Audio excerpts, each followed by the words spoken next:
आदाब, जय भारत, जय संविधान। दोस्तों, आज हमारे देश का माहौल बहुत ही क्रिटिसाइज करने वालों का है और हमारे देश को अखंड भारत कहते हुए छिन भिन्न करा जा रहा है। आपसी तालमेल, मतभेद और जितने भी भाईचारा हैं उसको ख़त्म करने का एक षड्यंत्र कुछ षड्यंत्रकारियों द्वारा लगातार किया जा रहा है। मंगोलपुरी में अभी एक व्यक्ति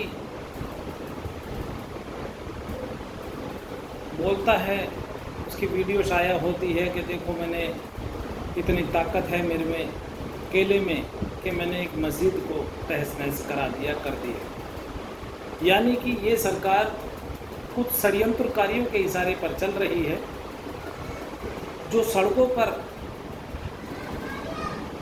पत्थर पूजा के मंदिर स्थापित किए जा रहे हैं, अतिक्रमण हो रहा है। क्या वो अतिक्रमण नहीं दिखाई देता है? 5 मिनट की अजान होती है, नमाज होती है, ज़्यादा से ज़्यादा 10-15 मिनट लग जाता है। तो यदि मस्जिदें कम हैं तो लोग सड़कों पर नमाज़ी अदा कर लेते हैं, तो वो अतिक्रमण दिखाई देता है। लेकिन महीनों तक जो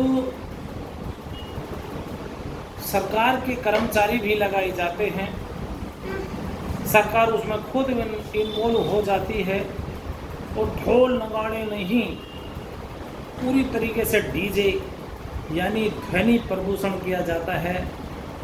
सड़कों पर अतिक्रमण करके उसको रोका जाता है, सड़कों को बाधित किया जाता है। महीनों 15 दिन कम से कम ये तरतीब चलाई जाती है। एक मुस्लिम एमपी को अपशब्द बोले जाते हैं, कटवा मूल्य आदि बखान किया जाता है। मेहरौली की सदियों पुरानी जो एक ईदगाह मस्जिद थी, उसको रातों रात षड्यंत्रकारियों द्वारा ढह दिया जाता है। लखनऊ में सदियों पुराना अकबरपुर ख़त्म कर दिया जाता है, कॉलोनी की कॉलोनी बर्बाद की जाती है। आखिर कौन सा संविधान यहाँ लागू है?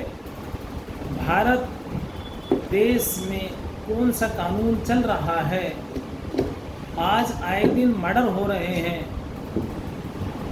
और कहा जाता है कि हमने कानून स्थापित कर दिया। यानी कि मुस्लिम समाज जो समता, समानता, न्याय, बंधुता और स्वतंत्रता पर आधारित है, देश और समाज के लिए अपनी जान, अपने उनके महापुरुषों ने हमारे न्योछावर कर दी। उनको कहीं आतंकवादी बतलाया जाता है, कहीं कोई सी परिभाषा दी जाती है। यदि हम इतिहास पढ़ते हैं एक आरएसएस का, जिसका कोई रजिस्ट्रेशन नहीं है, कभी देश पे 26 जनवरी 15 अगस्त को झंडा नहीं लहराया, उसकी नीतियाँ यदि पढ़ते हैं वो कैसी स्थापना हुई, तो पता चल जाता है कि देश की आज़ादी में एक अंगुली तक भी शहीद नहीं की गई।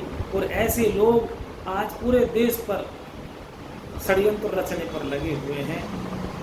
हिंदुत्व जिसका कोई मुद्दा नहीं, कोई बात नहीं, कोई धर्म नहीं, कोई जाति नहीं।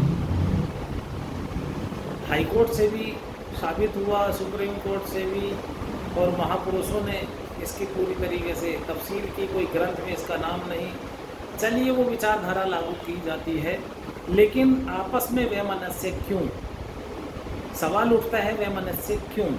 जो डीएनए से SC, ST, OBC, माइनॉरिटीज़ खून के भाई हैं, यहाँ के मूल निवासी हैं, उनको आपस में लड़ा करके, भिड़ा करके 2-3% के लोग आज यहाँ विधायिका हो, कार्यपालिका हो, न्यायपालिका हो या मीडिया हो, पूरी तरीके से चारों पिलर पर लोकतंत्र के कब्जा है। और न्याय की यदि बात करते हैं तो न्याय तो कहीं है ही नहीं। न्याय की यदि बात करते हैं तो नूर बानो कांड होता है, बलात्कारी आते हैं, और वो छोड़ दिए जाते हैं। यानी वर्ग विशेष के लिए कानून है।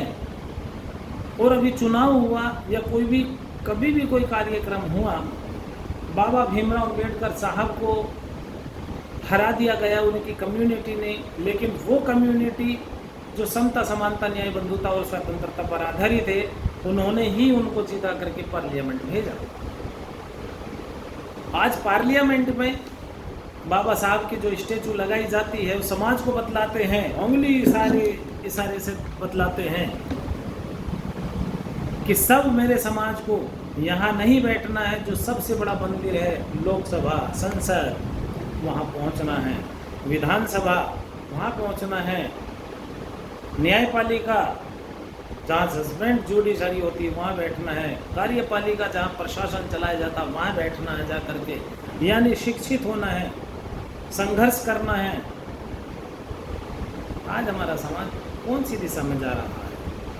ना संगठित हो रहा है, ना संघर्ष कर रहा है, ना शिक्षित हो रहा है। शिक्षित यदि हो भी जाता है तो उसको भटकाया जा करके पूरी तरीके से षड्यंत्र बना दिया जाता है। आज समान शिक्षा लागू करने के बजाय एक पूंजीवादी लोगों की एक उसको गुलाम बना करके छोड़ दिया। ऐसा आखिर कब तक होगा? कब जागेगा मेरा देश? कब जागेंगे अम्बेडकरवादी? वो अम्बेडकरवादी जो अम्बेडकरवाद का नारा लगाते हैं, जय जय जय जय जय भीम बोलते हैं, लेकिन उनके अंदर तो भीम है ही नहीं। यदि खोखला हो करके उनको देखा जाता है तो उनके दिल दिमाग पूरी तरीके से खोखला है। तो आखिर कौन सा न्याय, किस समाज में कौन सी वर्ग विशेष का सबका साथ सबका विकास कहने वाले लोग सबका ही विनाश कर रहे हैं? आखिर कब तक ऐसे होगा? बहुसंख्यक समाज को SC ST OBC माइनॉरिटी जो DNA से भाई हैं, मूल निवासी हैं, देश के हुक्मरान कौन हैं, सबको एक जगह आ करके अपनी ताकत को समझना होगा।